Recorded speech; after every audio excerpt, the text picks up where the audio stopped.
우리의 그 마음의 심중과 사람의 생각, 사람의 든든히 매사를 다 훤히 꿰뚫고 계시는 주님의 말씀 앞에 우리가 모여서 오늘 또 말씀을 상고하게 됐는데, 이 시간에 우리의 심령과 마음이 다 평안함 가운데에서 주님의 말씀을 들을 때 많은 깨우침을 받아가면서 말씀을 듣고 이 생명으로 자신의 것을 취할 수 있도록 은혜의 영 역사되시기를 바라며, 우리 심령과 마음에는 주님의 은혜가 넘치는 축복된 시간이 되도록 집회를 주장하시기를 주 이름으로 기도합니다. 아멘. 마태복음 이제 5장 말씀을 나누는 중인데, 다 우선은 성경 마태복음 5장 1절에서 12절까지를 한 번 더 읽고 시작합니다. 예수께서 우리를 보시고 산에 올라가 앉으시니, 오늘은 이제 그 산에 관한 말씀을 어제 이어서 이제 마무리를 간략하게 하고 2절 이하로 나갈 거니까 그 산에다 이렇게 동그라미 이렇게 해놓으시기를 바랍니다. 산에 올라가 앉으시니 제자들이 나오니라. 입을 열어 가르쳐 이르시되 심령이 가난한 자는 복이 있나니 천국이 그들의 것이며, 애통하는 자는 복이 있나니 그들이 위로를 받을 것이며, 온유한 자는 복이 있나니 그들이 땅을 기업으로 받을 것이며, 의에 줄이고 목마른 자는 복이 있나니 그들이 배부를 것이며, 긍휼히 여기는 자는 복이 있나니 그들이 긍휼히 여김을 받을 것이며, 마음이 청결한 자는 복이 있나니 그들이 하나님을 볼 것이며, 화평하게 하는 자는 복이 있나니 그들이 하나님의 아들이라 일컬음을 받을 것이며, 의를 위하여 박해를 받은 자는 복이 있나니 천국이 그들의 것이니라. 나로 말미암아 너희를 택하고 박해하고 거짓으로 너희를 거슬러 모든 악한 말을 할 때에는 너희에게 복이 있나니 기뻐하고 즐거워하라. 하늘에서 너희의 상이 크니라. 너희 전에 있던 선지자들도 이같이 박해하였느니라. 흔히 산상수훈이라고도 하고 한산상팔복이라 이렇게 해서 이제 예수님이 사역을 시작하실 때 지자들을 데리고 산에 올라가셔서 복의 말씀을 지금 선포하신 내용 우리가 읽었어요. 어제 말씀에서 나눴던 것처럼 구약성경에 에발산의 저주 선포가 있고 그리심산의 축복 선포가 있다는 것이 율법에 나와 있는데, 오늘 말씀에는 예수님이 복을 선포하신 산에 대한 말씀이 기록이 된 거예요. 지금 예수님이 산에 올라가서 앉으셔서 예수님을 따라온 제자들을 향해서 입을 열어서 말씀을 가르치실 때 복을 선포하는 말씀을 하셨는데, 이것은 반드시 신약성경에 나오면 구약성경의 어떤 모형과 예표와 그림자가 있기 때문에 어떤 그 예언, 구약의 어떤 말씀을 지금 실현하고 있는 중이다. 예수님이 오셔서 뭐 어떤 일을 행하시는 것은 성취되는 사실을 말하는 것이기 때문에 구약성경의 그 예언들을 잘 먼저 마음에 담아두고 생각해 볼 필요가 있는데, 구약의 여러 말씀 중에는 그리심산에서는 6지파가 거기에 서서 축복을 선포하라고 했고, 에발산에서는 또 6지파가 거기에 서서 저주를 선포하라 이렇게 율법이 나와 있어요. 우선 어제 우리 박자매님은 참석을 안 했기 때문에 이제 그 구약성경의 성경을 한두 구절만 찾아서 읽어보도록 하겠습니다. 우선 신명기 27장 12절로 13절만 한번 읽어보겠습니다. 일단은 그 배경을 알아야 되니까 이런 말씀이 어디에서 이게 인용되는 것인가를 우선은 알아야 되는 거거든요. 신명기 27장 12절로 13절. 야, 지금 예수님이 산에 올라가서 앉으셔서 제자들을 향해서 복을 선포하시는 말씀을 우리가 오늘 읽었기 때문에 이건 근거가 있는 거예요, 전부. 야, 신명기 27장 12절로 13절 읽습니다. 너희가 요단을 건넌 후에 시므온과 레위와 유다와 이사갈과 요셉과 베냐민은 백성을 축복하기 위하여 그리심 산에 서고, 그건 축복의 산이죠. 축복해주는 산이에요. 그리심 산은 백성을 축복해주는 산입니다. 그 다음에 루벤과 갓과 아셀과 스불론과 단과 납달리는 저주하기 위하여 에발산에 서고, 그래서 산이 두 산이 지금 대조되고 있습니다. 저주가 선포되는 산도 있고 축복이 선포되는 산이 있는 거예요. 그런데 예수님이 지금 산에 올라가서 앉으셔서 복을 선포를 하신 거예요. 그래서 이제 신약에는 산상수훈 또는 뭐 왕국의 헌법 공포 등 여러 가지 이제 신학적인 그 신학적 용어들을 사용을 하지만 이것은 구약 성경의 어떤 예표 모형, 이것을 신약의 예수님을 통해서 실현하는 중이다. 이런 것을 마음에 담아 두시면 되겠어요. 여호수아서 8장 33절을 보겠습니다. 모세의 율법이 신명기 말씀이었고, 모세의 율법을 여호수아가 구약 시대에는 실제로 가나안 땅에 들어가서 이것을 실현을 했어요. 모세는 광야 끝에서 죽었고 요단강을 건너서 하나님의 백성들을 데리고 광야에 인도에 들어간 사람은 여호수아가 그 사명을 수행한 사람인데, 여호수아가 가나안 땅에 들어갔을 때 모세가 율법으로 명한 대로를 지금 한 얘기가 여호수아서 8장에 나옵니다. 여호수아서 8장 33절 읽어보겠습니다. 여호수아서 8장 33절 성경부터 찾으세요. 여호수아서 8장 33절 페이지 수 331페이지 331페이지 구약 성경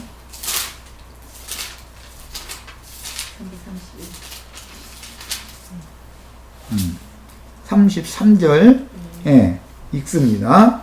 온 이스라엘과 그 장로들과 관리들과 재판장들과 본토인뿐 아니라 이방인까지 여호와의 언약궤를 맨 레위 사람 제사장들 앞에서 궤의 좌우에 서서 절반은 그리심산 앞에 절반은 에발산 앞에 섰으니 이는 전에 여호와의 종 모세가 이스라엘 백성에게 축복하라고 명령한 대로 함이라. 이렇게 되어 있어요. 그러니까 신명기 율법 말씀으로 모세가 명령을 한 말을 모세는 죽고 이제 여호수아가 인도자가 되어져 가지고 가나안 땅에 들어간 다음에 가나안 땅에 절반은 그리심산 앞에 절반은 에발산 앞에 섰는데, 그리심산 앞에 선 자들은 축복을 선포하게 되어 있고 에발산 앞에 선 자들은 저주를 선포하도록 이렇게 이미 명령이 나와 있었던 바예요. 자, 이제는 마태복음 이제 본론으로 옵니다. 그러니까 먼저는 성경에 어떤 단어 하나가 사용이 되어지면 거기에 상응하는 어떤 영적인 의미가 부여되고 있다. 성경은 영의 말씀이고 인간사의 세상의 말이 아니기 때문에 다 성경은 성경으로 흐름을 따라서 이해를 하도록 성경이 구조가 이렇게 되어 있으니까 성경을 해석하는 이제 원칙에 따라서 우리는 이제 성경을 보는 거예요. 마태복음 5장 1절에 예수님이 산에 올라가 앉으셔서 그 산에서 8가지가 아니라 사실은 이제 9가지인데 복을 선포를 하셨어요. 이것은 갈릴리의 한 산입니다. 이 산은 마태복음 이제 저 뒤에 15장 29절 더 찾아 읽겠습니다. 마태복음 이 산이 무슨 산인가를 알아내야 되니까 그래요. 축복의 산이 무슨 산인가를 알아야 되잖아요. 축복의 산을 알아야 저주의 산이 뭔가도 알죠. 그죠? 우리는 기왕이면 축복의 산에 서서 축복을 받는 그런 신앙생활을 해야지 저주의 산에 서서 저주받는 신앙생활에서는 안 되잖아요. 그러니까 성경에는 성경 내에 모든 것이 다 있는 거기 때문에 이걸 지금 말씀 나누는 거예요. 마태복음 15장 29절 봅니다. 예수께서 거기를 떠나사, 거기라는 것은 그 21절 두루와 시돈 지방으로, 즉 가나안 여자, 수로보니게 여자를 만나서 그 부스러기 떡을 먹여주셨던 거기를 떠나서, 예수께서 거기를 떠나서 갈릴리 호숫가에 이르러 산에 올라가 거기 앉으시니, 이렇게 돼 있죠. 예. 그러니까 이 산은 갈릴리 해변에 있는 어떤 산이다, 그런 말이에요. 예. 예수님이 올라가서 축복을 선포한 이 산은 갈릴리 해변가에 있는 산이에요. 자, 이 말씀이 마태복음 28장 마무리, 28장은 마지막 장이에요. 28장에서 다시 한번 또 살펴보겠습니다. 마태복음 28장.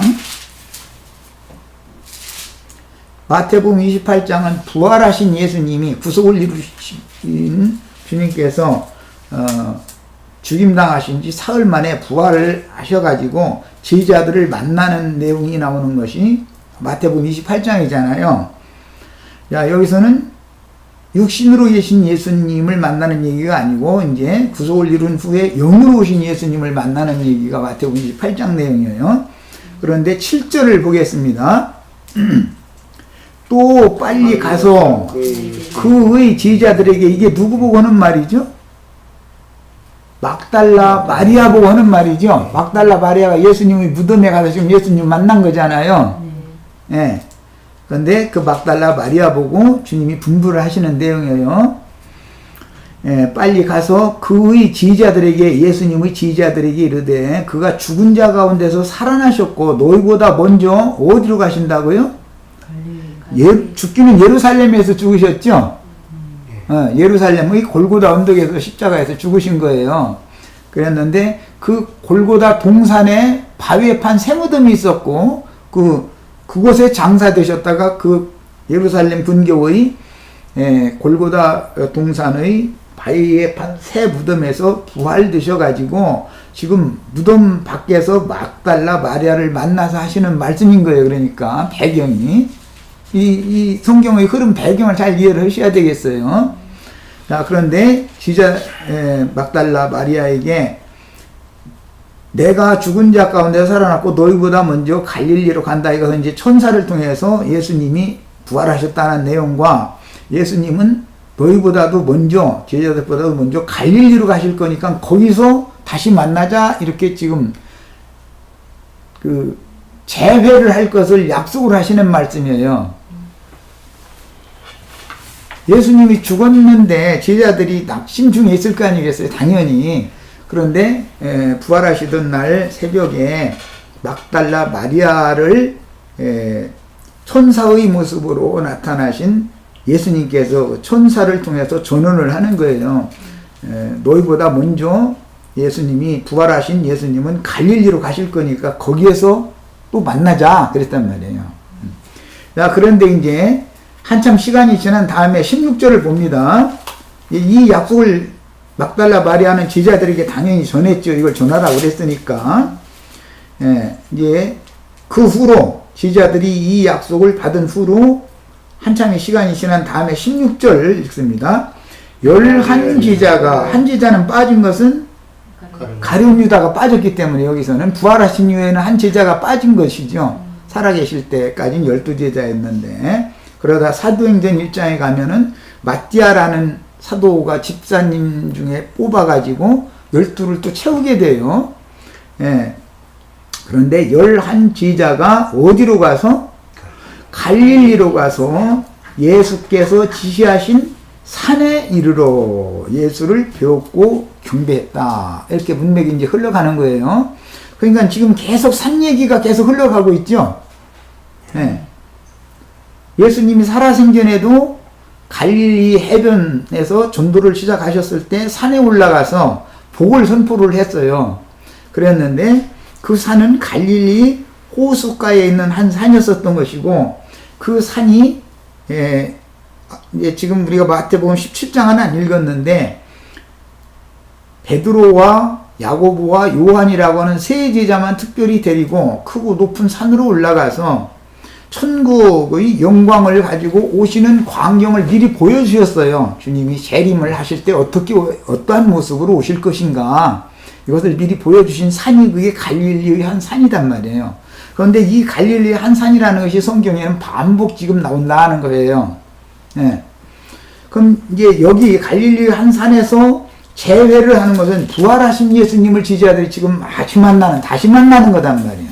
제자들은 육신으로 오셨던 예수님을 떠나보내고 낙심 중에 있다가 시간이 지난 다음에 재회의 약속을 하시고 나서 실제로 갈릴리 그 바닷가로 가서 그 갈릴리 바닷가의 한 산에 지시하신 한 산에 이르러서 거기에서 예수를 다시 만나는 얘기예요.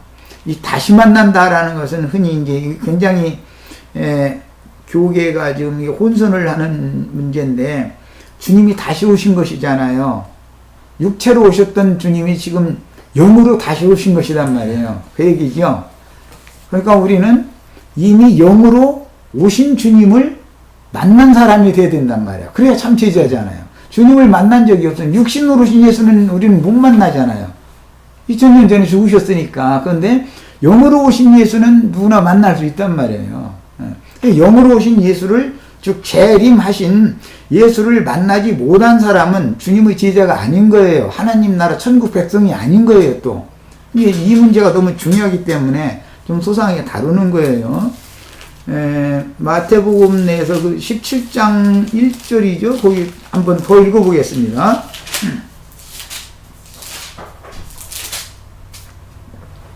16장 27절부터 17장 1절까지 세 줄을 읽어보겠습니다. 마태복음 16장 27절부터 17장 1절까지 읽는 거예요. 찾으셨죠? 인자가 아버지의 영광으로 그 천사들과 함께 오리니, 이건 재림 약속이잖아요. 지금은 살아계실 때 제자들에게 약속하는 내용이에요. 아까 28장은 부활하신 다음에 또 재회할 것을 약속하는 내용이고, 약속이 살아계실 때, 지금 마태복음 16장은 예수님이 살아계실 때 미리 하는 말씀인 거예요. 지금 내가 하는 말 이해하셨어요?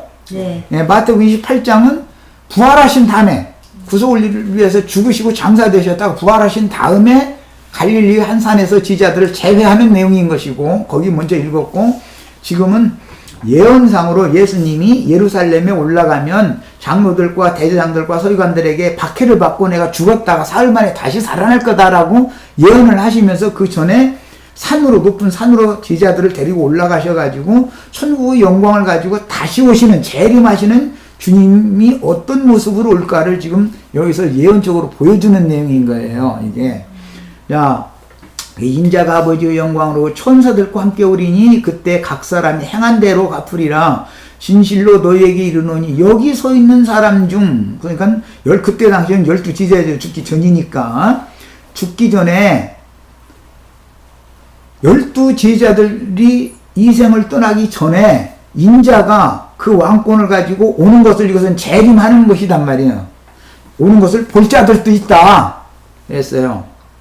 그러니까 육신으로 오신 주님을 모시고 섬기며 따라다니면서 말씀을 가르침 받던 제자들 중에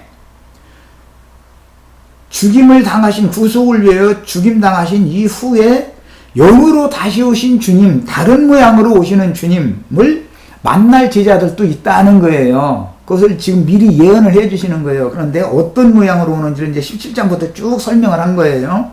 자, 17장 1절 봅니다. 엿새 후에 예수께서 베드로와 야고보와 그 형제 요한을 데리고 12제자 중에 3명만 데리고 별도로 산에 올라가는 거예요.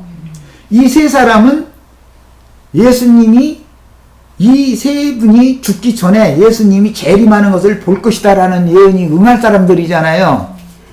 지금 내가 하는 말 잘 이해가면서 들으셔야 되겠어요. 12제자가 있지만 12제자 중에도 특별히 베드로와 야고보와 요한이라고 하는 세 제자는 예수님이 영으로 다시 오시는 그 광경을 볼 수가 있을 것이라는 걸 이미 예언을 한 거예요. 그런데 실제로 그렇게 오신 주님을 이 세 제자가 죽기 전에 다 본 거죠, 이제. 요한 같은 경우는 반모섬에서 예수님 만났잖아요. 그렇게 만나는 거예요. 야고보는 최초의 순교자인데, 그 사도행전에 최초의 순교자가 나온 게 이 요한의 형인 야고보잖아요. 그 죽임을 당하기 전에 이미 야고보는 내가 다시 오는 걸 볼 거라고 했으면 봤을 거 아니에요. 당연히 예수님 거짓말을 일은 없으니까. 근데 뭐 죽음과 연결되기 때문에 이제 얘기가 곤란해서 우리는 그냥 넘어가고, 이분들이 육신으로 이 육신의 세상을 떠나기 전에 영으로 오신 주님을 볼 자들이 있다는 거예요. 주님의 제자들 중에. 그런데 어디서 봤느냐면은 따로 높은 산에 올라가셨더니 그들 앞에서 변형되셨다. 이건 이게 변화산이라고 흔히 말하죠. 변화산. 그런 말 많이 들어보셨죠? 예. 그 변화산에서 복이 선포됐단 말이에요. 오늘 마태복음 5장 우리가 하는데 여러 가지 산에 대한 얘기를 내가 일부러 한 거예요. 연결을 해서 이 성경의 흐름을 나르라고. 성경은 성경 자체가 해석을 하는 것만이 가장 정확한 거예요. 사람이 신학적으로 무엇이 어쩌고 해가면서 맨날 얘기해도 틀릴 수가 있는 거예요. 다 맞을 수가 없어요. 도로는 틀리는 경우가 많죠. 그래서 신앙세계가 혼동한다 이거예요. 성경으로 성경이 해석해주는 대로 믿어야 된단 말이야. 성경 자체를 믿어야 되는 거예요. 그러니까 지금 내가 강조하고자 하는 말의 의도를 잘 파악하면서 들으셔야 되겠어요. 자, 이제 마태복음 5장으로 다시 돌아갑니다. 예수님이 제자들과 함께 산에 올라가 앉으셔서 복을 선포한 산이에요. 그런데 그 산이 구약성경에는 그리심산이라고 되어 있죠. 거기서는 복을 선포하는 산이라고 되어 있어요. 반대의 산 에발산이라는 것은 저주를 선포하는 산이에요. 산이 두 산이 있는데 한 산은 축복의 산이고 한 산은 저주의 산이다 이런 말이에요. 자, 그런데 이번에는 이제 반대 개념으로 저주의 산에 관한 말씀을 한두 절만 찾아볼게요. 마태복음 내에서만 찾아봅니다. 21장을 보겠습니다. 마태복음 축복의 산만을 지금 봤기 때문에 반드시 저주가 선포되는 산이라는 것도 있어야 될 거 아니에요. 말씀이 구약성경에 그렇게 두 산이 있으니까 신약성경이 실현이 돼야 될 거 아니냔 말이에요. 신약은 다 성취거든요. 구약성경의. 자, 마태복음 21장 18절부터 22절을 읽어보겠습니다. 마태복음 21장 18절부터 22절. 베다니에 이것은 이제 마지막 한 주간 잠깐 내 설명을 좀 듣고서 여기 읽겠습니다. 예수님의 사역의 많은 부분을 네 복음서가 기록을 하고 있는데 각 복음서의 3분의 2의 분량은 예수님이 죽음을 앞둔 그 한 주간 동안에 일어난 일을 기록한 거예요. 그만큼 예루살렘에 올라가서 한 주간 동안 그 7일 동안 일어났었던 일들이 많은 일들이 일어난 것이죠. 원래는 예수님은 베들레헴에서 태어나서 애굽으로 피난 갔다가 나사렛으로 다시 돌아오셔서 거기서 자랐고 거기서 목수 생활했죠. 그러다가 요한에게 침례를 받고 나서는 사역을 시작하실 때 갈릴리 해변가에서부터 사역을 시작을 하셨어요. 그 갈릴리 해변가에서 전도를 해가면서 예수님은 자꾸 어디로 향해서 가냐면 예루살렘으로 가시는 거예요. 예루살렘으로 가는 건 예루살렘 왕이기 때문에 구약성경에 이스라엘의 왕은 예루살렘 왕 다윗이잖아요. 예루살렘 왕 솔로몬이어야 되고 이렇게 예루살렘의 왕이어야 되는 거잖아요. 그 예루살렘의 왕, 유대인의 왕이기 때문에 그 왕궁이 예루살렘에 있고 하나님의 그 신전이 예루살렘에 있으니까 당연히 거기에 왕궁이 예수님이 거기에 가셔서 통치를 하셔야 되는 왕궁이 있는 거예요. 예수님이 대제사장이시기 때문에 예수님이 신전에서 대사제 노릇을 하셔야 되는 거예요. 그런데 그곳에는 헤롯이라고 하는 왕이나 그 다음에 가야바, 안나스의 사위, 그게 가야바지. 그 다른 제사장, 율법 제사장들이 신전에서 심으를 하는 거예요. 실제로는 예수님이 거기서 주인으로 둬야 되는 곳이잖아요. 그런데 그곳에 가면 자리를 그들이 내주지를 않는다 이거예요. 왕이 왔지만 예수님을 왕으로 영접도 안 해주고 대제사장으로서의 직위를 예수님께 맡겨야 되는데 예수님께 내주지를 않고 저희가 그 자리에 꿰차고 앉아서 계속 하는 거예요. 이제 그러다 보니까 예루살렘에 가면 박해당하고 죽임당하게 돼 있는 것이지 거기 가면 영광을 받는 게 아니란 말이에요, 지금 사실은. 그래서 중간에 가시다가 3번에 걸쳐서 지자들에게 내가 예루살렘으로 지금 올라가는 것은 너희에게 마태복음 5장에서 큰 박해를 받는 것은 하늘의 큰 상을 받는 것이라고 얘기한 것과 같이 내가 모본으로 너희에게 대제사장, 율법사, 서기관, 바리새인, 장로들한테 넘겨져서 박해받고 이방인의 손에 의해서 죽임당함으로 인해서 내가 하나님의 모든 기업을 상으로 받아가지고 와서 나는 너희에게 다시 주겠다, 그걸 약속을 지금 3번이나 했어요. 내가 예루살렘에 올라가면 난 죽는다, 그 얘기를 자꾸 한 거예요. 그럼 제자들이 베드로가 듣기 주여 그리 마옵소서, 예수님이 죽는다고 그러니까 이제 뭐 다른 제자들은 우리가 주님이 죽으시다니 우리는 주님이 죽으면 죽는 데까지 따라가겠다고 막 이렇게 장담도 그러잖아요. 그런데 그렇게 되지가 않았다는 거 아니에요. 예수님이 죽을 때 다 도망갔다는 거잖아요. 이제 그런 예수님의 그 생애의 마침에 대해서 우선 그 배경을 성경이 말하고자 하는 그 백그라운드를 잘 먼저 파악을 하고 읽으셔야 되는 거예요. 자, 그런데 주님께서 예루살렘에 도달을 했을 때 어디로 가시느냐면 베단이라고 하는 곳에 가셔요. 베다니에는 감람산 기슭에 있는 한 산인데 그거 가지세요. 그걸 갖고서 보시면 됩니다. 예. 예루살렘 맞은편에는 그 감람산이라고 하는 산이 있어요. 예루살렘 맞은편에는 감람산이 있어요. 서로 마주대하여 보는 산인 거예요. 그런데 그 감람산은 스가랴 선지자의 예언에 의하면 날이 이르리라, 그 때가 차면 감람산 위에 여호와의 발이 거기에 디디고 설 것이고 감람산은 갈라져 가지고 도망할 자들이 그 갈라진 틈으로 다 도망가면 보호를 받고 그렇지 않으면 이제 다 죽는 거예요. 그게 예언이 돼 있어요. 스가랴 선지자가 예언을 해놓은 거예요. 예수님이 감람산에 이르르신 거예요. 그래서 감람산의 베단이라고 하는 마을에 가서 거하는데 그 감람산의 베다니 마을이라고 하는 것은 그 문자적인 뜻이 가난한 자들의 집, 고통받는 자들의 집이라는 뜻이에요. 베다니 베단이라는 그 마을 이름은 그 뜻은 고통받는 자들의 집, 가난한 자들의 집, 그런 뜻이에요. 그런데 마태복음 5장 복받는 자 얘기할 때 가난한 자가 복받는 얘기부터 했죠. 첫 번째가 누가 복받는다 했죠? 심령이 가난한 자가 복받는다부터 시작된 거잖아요.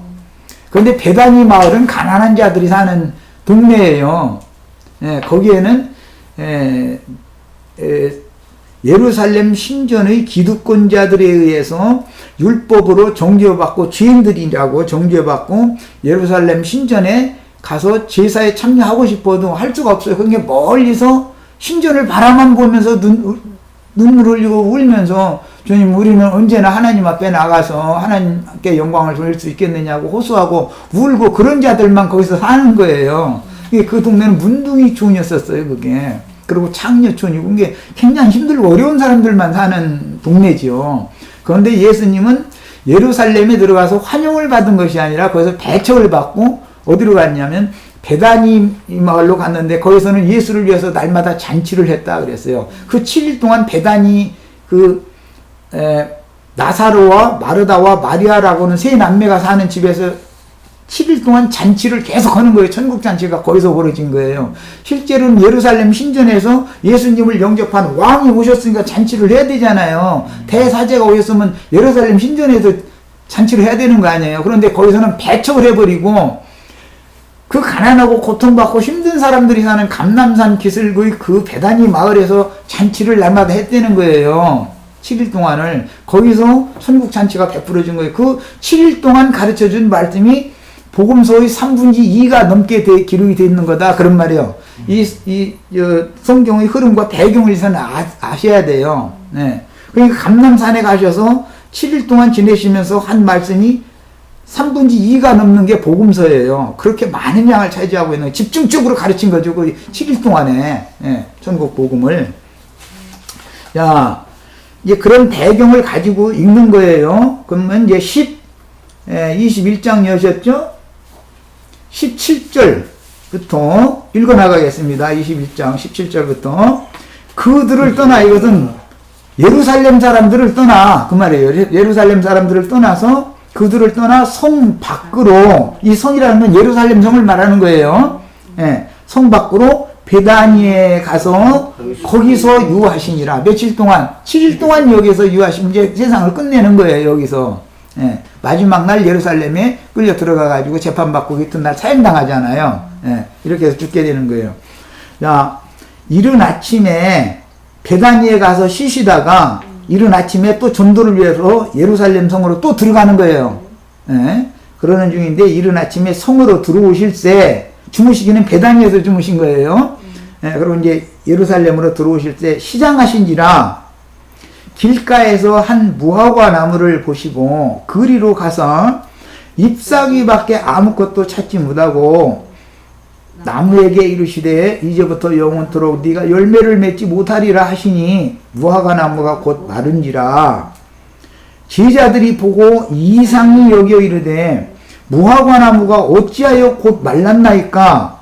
예수께서 대답하여 이르시되 내가 진실로 너희에게 이르노니 만일 너희가 믿음이 있고 의심하지 아니하면 이 무화과 나무에게 된 이런 일뿐만 아니라 이 산더러라는 건 무화과 나무, 저주받은 무화과 나무가 심겨져 있는 산인 거예요. 그러니까 이 산더러 들려서 바다에 던져지라 하여도 될 것이요 너희가 기도할 때 무엇이든지 믿고 구하는 것은 다 받으리라 하시니라 그랬어요. 그러니까 이 저주받은 산이 나오죠. 무슨 산이에요? 무화과가, 저주받은 무화과가 심어져 있는 산이잖아요. 예, 축복의 산이 있고 저주의 산이 있어요. 성경에는. 그런데 그 산에 저주받은 무화과가 심어져 있는 산이다 이거예요. 이제 성경에는 무화과라는 말도 나오고 포도나무라는 말이 많이 나와요. 예, 산이라는 것은 무화과가 심어져 있는 산은 저주받은 산, 구약 성경에는 에발산으로 예시가 되었는데 그곳에는 율법의 저주가 거기서 떠나지 않는 산을 말하는 거예요. 그 다음에 축복의 산이라고 하는 것은 뭐 당연히 참포도나무이신 예수님이 그 가지들과 함께 번성해야 되는 그런 산이 그게 축복의 산이죠. 말할 것도 없죠. 자, 이제 성경을 읽을 때는 어떤 단어 하나만 나와도 말하고자 하는 의도를 따라서 성경 전권에 흐르는 그런 모든 배경을 딱 그 줄을 찾아서 찾아가면서 읽을 줄을 아셔야 되는 거예요. 그냥 대충 읽고 예수 믿는다고 왔다리 갔다리 하는 생활을 계속 하다 보면 실제로는 성경이 말하고자 하는 의도를 아무것도 모르고 인생을 그냥 허송세월을 하는 거예요. 네. 무슨 말을 하고자 하는지를 모르고 그냥 읽지 않아요. 성경 읽어도 이게 모르면 뭔 소용이 있어요. 그리고 이제 그만큼 깨달음이 없으니까 나중에는 안 읽은 재미가 없으니까 안 읽어지는 거예요. 이게 자꾸 이렇게 연결성을 가지고서 신령 세계에 관한 어떤 영적 비밀들이 자꾸 파지고 깨달아지면 그야말로 꿀송이보다 더 단 것이 말씀인 것이거든요. 이게 영혼을 살려주는 말씀이니까. 예. 이제 이런 그 성경을 읽는 관습을 가지셔야 돼요. 여기서 산을 들어서 바다에 던지우라 한다 이렇게 했는데 문자대로 만약에 한다면 인간이 어떻게 무슨 산을 들어서 바다에다 갖다 던지겠어요? 이것은 영적인 의미를 말하는 것이지 물질 세계에서 이건 있을 수 있는 일을 말한 게 아니자라는 걸 금방 알 수 있잖아요. 예, 앞에 이제 15장을 잠깐 보겠습니다. 마태복음 15장.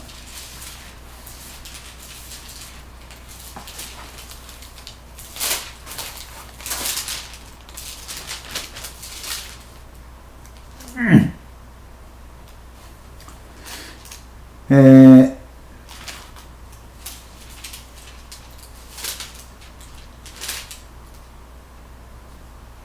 5,000명, 4,000명 먹이니 그게 15장 16장 이야기인데 돼지떼가 먹고 있는 산 이야기가 이렇게 내가 성경을 나도 찾는 게 더뎌가지고 갑작스럽게 15장이 아닌 것 같은데. 예. 그거는 꼭 찾아서 읽어야 좋겠는데, 그러니까 써보세요. 예.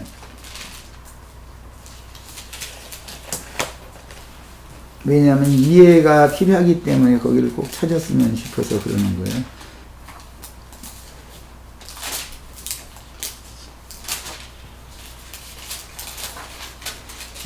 마태복음 15장이 아니라 8장이네. 예, 8장을 보겠습니다. 이렇게 나도 기억력이 자꾸 이게 쇠퇴해지니까 이렇게 어리뿌리 할 수가 없네. 이래가지고 말씀 가르치러 다닌다고 이러고 다니면 뭐가 되겠어요, 좀. 아이고, 주님. 28절부터 34절 사이에 나오는 말이죠. 자, 봅니다. 마태복음 8장 28절부터 34절. 또 예수께서 건너편 가다라 지방에 가시매 귀신 들린 자 둘이 무덤 사이에서 나와 예수를 만나니 그들은 몹시 사나워 아무도 그 길로 지나갈 수 없을 지경이더라. 이에 그들이 소리질러 이르되, 이 누구냐면은 귀신 들린 자 둘을 말한 거예요. 이 소리질르는 사람들이라는 건. 하나님의 아들이여, 우리가 당신과 무슨 상관이 있나이까? 때가 이르기 전에 우리를 괴롭게 하려고 여기 오셨나이까? 하더니 마침 멀리 많은 돼지떼가 먹고 있는지라 귀신들이 예수께 간구하여 이르되, 만일 우리를 쫓아내시려면 돼지떼에 들여보내 주소서 하니 그들에게 가라 하시니 귀신들이 나와서 돼지에게로 들어가는지라 온 떼가 비탈로 내리달아서 바다에 들어가 물에서 몰사하거든 치던 자들이 달아나 시내에 들어가 이 모든 일과 귀신 들린 자의 일을 고하니 온 시내가 예수를 만나려고 나가서 보고 그 지방에서 떠나기를 간구하였다. 그래서 이 귀신 들린 자들이 무덤 사이에서 지내고 있었었는데, 그때 예수님을 만났을 때 마침 그 돼지떼가 먹고 있는 산이 있었었다. 여기서는 산이라는 말을 하지 않았는데 마가복음 5장 11절만 똑같은 배경이니까 한번 찾아보고 오겠습니다. 마가복음 5장 11절. 성경에 이 저주의 산이 있다는 것을 이해를 시키려고 하다 보니까 이게 이제 마태복음에서 배경을 일단 알고 나서 마가복음 같은 배경이 그 돼지떼가 있던 곳이 어딘지를 이제 살펴보려고 그러는 거예요. 예. 자, 5장 11절 봅니다. 예, 마침 거기 돼지의 큰 떼가 산 곁에서 먹고 있는지라 이렇게 돼 있죠. 예. 자, 이 누가복음 8장에 똑같은 배경이 나오는데 공관복음이다 그래가지고 같은 내용이 또 나오는 거예요. 누가복음 8장을 다시 한번 봅니다. 누가복음 8장 32절에 같은 내용 말씀이 나와요. 누가복음 8장 32절 한 절 보시고 이제 마태복음 본문으로 돌아갑니다. 야, 마침 그곳에 많은 돼지떼가 산에서 먹고 있는지라 귀신들이 그 돼지에게로 들어가게 허락하심을 간구하니 이에 허락하시니 귀신들이 그 사람에게서 나와서 돼지에게로 들어가니, 이 돼지떼들이 지금 산에 있죠? 예. 그 떼가 비탈로 내리다가 호수에 들어가 몰사하였다. 이렇게 이제 배경이 설명이 되어 있어요. 자, 마태복음 5장 다시 이제 돌아옵니다. 예수님은 축복의 산에 가셔서 축복을 하셨는데 어느 산에서는 저주를 했단 말이에요. 그 산은 공관복음서에서 돼지떼가 먹고 있는 산이라고도 되어 있고, 열매를 맺지 못하고 잎만 무성한 무화과가 심어져 있던 산이라고도 되어 있어요. 거긴 전부 저주가 선포된단 말이에요. 저주의 산이다 이거예요. 야, 그러면 이런 배경이 성경에 왜 의도적으로 이렇게 성경에 이런 배경을 깔고 말씀을 하시는가? 그것은 산이라고 하는 것은 성경에서는 하나님의 백성들과 하나님이 그곳에서 서로 행복하게 지내야 되는 그 창세기 시작의 에덴 동산이라고 하는 거기서부터 산 얘기가 쭉 이어져 나가는 거예요. 창세기 2장에 보면 에덴 동산 얘기 나오죠. 그 동산이잖아요. 그 동산에 여호와 하나님과 아담과 하와가 그 동산에서 행복하게 살아야 되는 거예요. 그런데 그 산에서 사고가 벌어졌죠. 네, 뱀이 들어와서 여자를 통해서 아담까지 다 이렇게 미혹을 했어요. 그러니까 원래 하나님과 범죄하기 전에 아담 부부가 살 때는 행복한 동산이어야 되잖아요. 축복의 동산이어야 되잖아요. 그 산이 복 받는 산이어야 되잖아요. 거기는. 그런데 그게 뱀이 와서 그 동산을 회방하고 나니까 그 산이 저주의 산이 됐다는 뜻이란 말이에요. 지금 얘기가 그런 거예요. 이 흐름이 성경 계시록까지 계속 흘러가는 거예요. 계시록까지. 야, 이제 계시록에서는 이 산을 들어서 바다에 던지우라면 그리 된다 해서 산을 들어서라고 그렇게 표현하지 않았고, 계시록 7장에는 큰 바위를 들어서 바다에 던지는 얘기가, 힘센 천사가 바위를 들어서 바다에 던지는 얘기가 이제 나왔어요.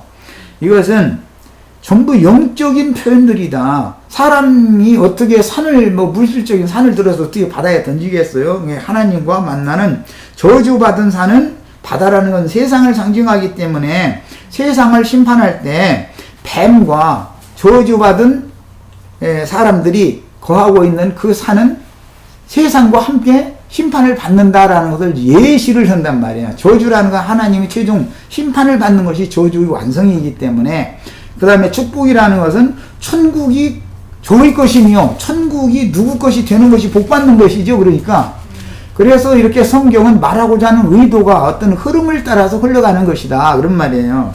자, 이제 그러면 우리는 저주의 산에서 살 것이 아니고, 거기서 신앙생활, 교회생활을 거기서 할 것이 아니고, 복의 산에서 신앙생활을 해야 된다는 것은 스스로 판단해서 답을 얻을 수 있는 거예요. 성경이 흐름이 있기 때문에. 자, 그러면 부활하신 예수님이 임재해 계신 그곳이, 즉 제자들이 부활 후에 갈릴리의 한 산에서 주님을 다시 만나서 그곳에서 경배했다 그랬잖아요. 그곳이 예배 처소가 돼야 되는 것이고, 그곳에서 교회 생활을 해야 되는 거예요. 주님이 계신 곳에서. 말하자면 아까 마태복음 28장 그게 미리 예언됐었던 거죠. 내가 먼저 너희보다 먼저 갈릴리로 간다. 너희 밤에 그곳에 와서 만나자 그랬는데, 예수님이 갈릴리 한 산에서 제자들을 만나서 거기서 경배했다. 예배했다 그 말이에요. 예배 받을 분은 예수님. 우리가 지금 교회로 모여서 예배하는 것은 예수님께 영광을 돌리기 위해서 예배하는 거잖아요. 그런데 어디에 가서 예배할지를 알고서 가야 되지 않냐 그 말이에요.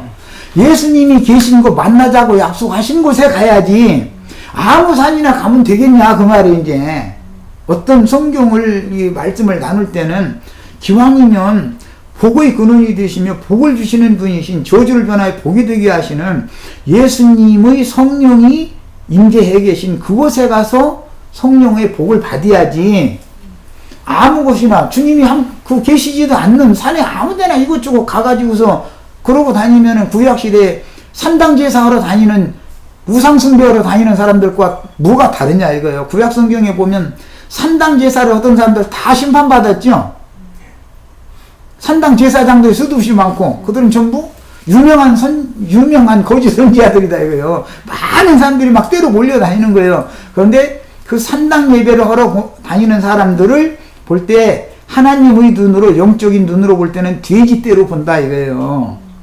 돼지라는 말은, 유대인들은 돼지나 개를 굉장히 부정한 짐승으로 봤어요. 그래서 돼지고기를 유대인들은 안 먹어요. 돼지를 아주 부정하게 보기 때문에. 왜? 돼지라는 것은 쪽발이 발은 이게 조금 갈라졌죠. 그런데 무엇을 못 하기 때문에? 되새김질을 못 하기 때문에 부정하게 보는 거예요. 그들은 세상 사람들은 아니에요. 쪽발이 갈라졌다라는 말은 세상 사람이냐 믿는 사람이냐 그걸 나눈다 그 말인 건데, 쪽발은 나눠졌는데 세상 사람은 아닌데 그 말이에요. 하나님을 믿는 사람들인데, 어떤 하나님을 믿느냐면 배 채워주는 신을 믿는다 그런 말이에요. 그들의 신은 배지 하나님이 아니다 이거예요. 욕심이다, 욕심. 그러면 돼지떼가 모이는 산이다. 이렇게 성경에서는 아모로를 사용한다 이거예요. 비유를 한다 그런 말이에요. 그래서 빌립보서에 보면 이런 자들 욕심이 잉태하면 뭐를 낳죠? 죄를 낳죠. 그 죄가 장성하면 죽음이 오는 거예요. 그래서 욕심을 채울 목적으로 예수를 믿으러 다니는 사람들은 돼지떼로 보는 거예요. 돼지는 배만 채우면 쿨쿨 코골하면서 자다가 배고픔이 일어나서 이것 주시옵소서 저것 주시옵소서 밥 주시옵소서 막 하고 막 소리 지르잖아요. 그게 뭔 뜻인지 이것은 영감으로 다 깨닫시기를 바래요. 나는 뭐 더 이상 긴 얘기는 않겠어요. 둘째 아들이 아버지 집에서 떠났죠? 먼 나라로 갔어. 가서 자기가 가지고 나갔던 거 다 털어먹고 나서 돼지 치는 자에게 붙여서 살게 됐죠. 그런데 돼지가 먹는 것은 사람이 먹는 음식이 아니라 찌꺼기인데 쥐엄나무 열매다 그렇게 했어요. 누가복음에서 그 표현을 할 때 돼지의 식물인 쥐엄나무 열매를 달라고 해도 둘째 아들에게는 돼지 치는 자가 안 주더라는 거예요. 일만 시켜 먹고. 우리 굶어 죽게 생겼잖아요. 이제 돼지 먹는 거라도 먹어야 되겠는데 그것은 안 주니까. 그 이제 돼지가 나 배고프다고 이건 내놓으시라고 저건 내놓으시라고 합성해서 통성 기도한다고 이제 막 단체적으로 막 합창해서 막 소리를 지르고 이제 그런 게 그게 돼지떼가 먹는 산이 있어요. 예, 그 산에 모여서 아무리 외쳐도 둘째 아들 같은 경우는 거기 가서 아무리 달라고 해도 돼지 먹이를 안 준다는 거예요. 그럼 무슨 소리인지 아시겠죠? 아까 그지 나사로 이게 우연찮게 나왔는데 그지 나사로가 그렇게 힘들면 주님 내 형편 좀 돌아봐 주세요. 나 너무 힘들어요. 지금 이렇게 계속 이렇게 하시면 난 정말 너무 힘들다고 나 좀 도와주세요. 안 했겠어요? 그 사람이라고 나사로라고 기도 안 했겠어요? 그렇게 힘든데 어떻게 기도를 안 해요? 당연히 기도가 나오죠. 그런데 응답이 쉽게 왔다면 그렇게 비참하게 죽을 수가 없는 거 아니에요. 그 기도를 안 들어주셨다는 뜻이지. 그게 둘째 아들이다 그런 말이에요. 말하자면 돼지 먹이를 달라고 아무리 소리를 지르고 호소를 하고 해도 안 줘. 줄 자가 없어. 그러면 뭘 먹어야 되니까 아버지 집에 돌아가서 아버지 집에 있는 내 아버지 집에는 먹을 양식이 얼마나 풍족하냐. 내가 왜 여기서 굶어 죽게 생겼냐. 나 아버지 집으로 가야 되겠다고 돌아온다는 거잖아요. 그러니까 살려면 어디로 가야 돼요? 돼지 치는 자한테 가서 붙여 살아야 돼요? 아버지 집으로 돌아가야 돼요? 아버지 집에 가면 복이 넘치는데 왜 돼지 치는 자한테 가서 붙여 살라고 하냐 그 말이에요. 지금 말하고 난 의도 이해하셨어요? 네. 돼지 먹이라고 하는 것은 무슨 얘기인지는 설명할 필요가 없어요. 그 빌립보서에 보면 저희의 신은 배요, 저희 마침은 멸망이다. 이 답이 딱 나와 있어요. 배 채우는 신을 믿는 것은 바른 신앙을 가진 것이 아니다 이거예요. 하나님은 인간의 욕심을 채워주는 그런 하나님이 아니에요. 하나님은 인간의 모든 필요를 채울 때 생명을 주시는 거예요. 하나님이 주시는 것은 양으로 생명을 얻되 풍성히 얻게 하려고 예수님이 오신 거예요. 그 생명을 주러 오신 것이지 사람 욕심 채우러 주러 오신 것이 아니에요. 이 말을 오늘 이 밤에 아주 그냥 명심해서 가슴에 인을 새기셔야 되겠어요. 하나님은 당신의 자녀들의 모든 필요를 다 채워주시는 분이에요. 그렇지만 모든 필요를 채우실 때 생명을 먼저 주시고 생명이 풍성하게 되면은 그가 손이 있고 발이 있고 건강을 주시면 다 나가서 정직한 손으로 깨끗하게 일하고 건전하게 살고 그러면 다 굶어 죽지 않게 해주셔요. 나만 묻은 사람도 다 살려주시는데 왜 예수 믿는 사람을 삶을 안 되도록 굶기시겠어요? 그럴 리가 없죠. 이것은 믿음의 문제인 거예요. 이제 지금부터는. 그래서 우리는 주님께서 친히 주시는 그런 음식을 먹어야 된다. 육신적으로도 주님이 주신 것을 감사함으로 받아서 그걸 합당하게 사용할 줄 알아야 되는 거고, 영적인 음식을 풍성하게 먹는 아버지 집을 찾아가는 거예요. 아무데나 다니는 게 아니에요. 다 어떤 예배당이든지 여기가 하나님 아버지 집이라고 그렇게 가르쳐요. 그런데 아버지가 다른 아버지일 수도 있어요. 그죠? 요한복음 8장에 보면 내 아버지, 너희 아버지 얘기가 나오죠. 너희 아비는 마귀다 그랬어요. 예수를 믿은 유대인들 보고 안 믿은 사람들 보고는 말이 아니에요. 자, 요한복음 이제 8장을 보겠습니다. 우리는 그 성경이 말하고자 하는 의도에 대해서 오해 없이 성경이 말하는 의도대로 해석하는 법을 배우는 거예요. 몇 시에 끝내야 맞는 거죠? 지금 됐어요. 시간이 지금 된 거예요? 예. 자, 그럼 요한복음 8장은 조금 쉬었다가 하도록 하겠습니다. 그 다음부터는 잠깐만 쉬었다 하겠습니다. 그러면은. 예,